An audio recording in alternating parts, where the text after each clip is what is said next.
ফুচকা খাবে? বাহ বাহ বাহ, কত ফুচকা হয়েছে বল বেটু। তোমার ফুচকা খেতে ভালো লাগে? হ্যাঁ, কে বানালো এত ফুচকা? কে বানালো? আমি আর পিপি। হ্যাঁ, এইটা আলু, এটা তেঁতুলের জল। তুমি তেঁতুল খাও না? হ্যাঁ, তুমি শুখা পাপড়ি খাও। হ্যাঁ, তুমি এতগুলো পাপড়ি নিয়ে বসে গেছো যে ফুচকা নিয়ে। তুমি ফুচকা খাবে এতগুলাই? একটা ফুচকা খাবে? ও, দেখ বেটু কতগুলা আছে, কি সুন্দর, কি সুন্দর সাজালাম, দেখো। তুমি কোনটা খাবে?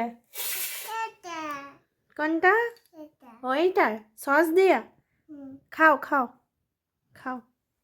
কেমন হয়েছে বলো? ভালো হয়েছে? পড়ে গেল তো। সবগুলাতে আলু দিয়ে দিয়েছি, আলুর মশলা। দমে তেত্তি। এমনি না, বল দারুন।